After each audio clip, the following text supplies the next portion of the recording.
ശ്രീ രഞ്ജിത്ത്, ഇത്തരം ഒന്നല്ല ഒരുപാട് രക്ഷാദൗത്യങ്ങൾ വിജിനെ പോലെ പങ്കാളിയായ ആളാണ് താങ്കളും. ഉത്തരാഖണ്ഡ് 2013 മേഘവിസ്ഫോടനം, കേരളത്തിലെ മഹാപ്രളയം, കവളപ്പാറ പെട്ടിമുടി ഉരുൾപൊട്ടലുകൾ, ഏറ്റവും ഒടുവിൽ ആ തപോവൻ ദുരന്തം ഉത്തരാഖണ്ഡിൽ. സാധാരണ ഇത്തരം ദൗത്യങ്ങൾ NDRF താങ്കളെ വിളിക്കാറുണ്ട്.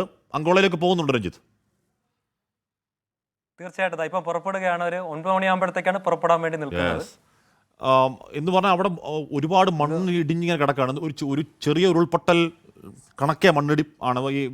എത്രത്തോളം വെല്ലുവിളി ഉണ്ടാകും അവിടെ രക്ഷാദൗത്യം രഞ്ജിത്ത്? എനിക്ക് അപ്ഡേഷൻ കിട്ടിയിരിക്കുന്നത് അവിടെ ഇൻചാർജ് ഉള്ള NDRF ത്രിവേദി സാറിനെ വിളിച്ചിരുന്നു. അപ്പോൾ സാറ് പറയുന്നത് അത്രയധികം മണ്ണ് ഇത് ഡെബ്രിസ് കിടക്കുകയാണ്.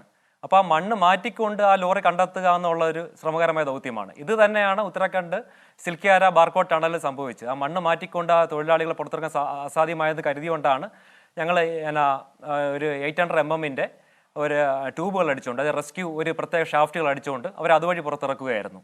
അപ്പോൾ ഇത് ഒരു വളരെയധികം ഇത്രയധികം ബിൽറ്റ് ക്വാളിറ്റിയുള്ള വണ്ടി ആയതുകൊണ്ട് ആൾക്ക് ഒരു റിക്കവറി അല്ല, റെസ്ക്യൂ എന്ന രീതി തന്നെയാണ് ഞങ്ങൾ നീങ്ങുന്നത്. അതിൻ്റെ അകത്ത് ജീവൻ്റെ പ്രതീക്ഷ കൊണ്ട്. കാരണം ഒന്നാമത്തെ കാര്യം പറഞ്ഞാൽ നേപ്പാൾ എർത്ത് ടർക്കി പോലത്തെ എർത്ത് 15 ദിവസം 16 ദിവസം ഇതുപോലെ സർവൈവ് ചെയ്ത് ജീവനോടെ കിട്ടിയ ആൾക്കാരുണ്ട്.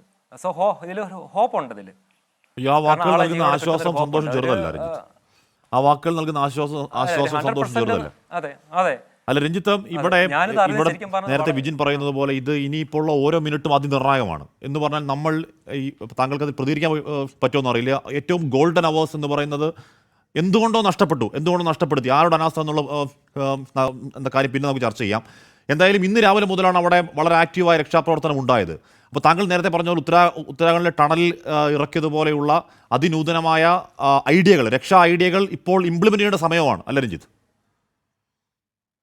അതെ, ഇപ്പോഴും NDRF സാറ് ചോദിച്ചതേ ഉള്ളൂ എന്താണ് എന്തെങ്കിലും ഐഡിയ ഉണ്ട്. അപ്പോൾ എനിക്ക് വിജിൻ പറഞ്ഞ പോലെ തന്നെ ആ സ്പോട്ട് കാണാതെ നമുക്ക് ഒരിക്കലും ഒന്ന് പറയാൻ പറ്റും.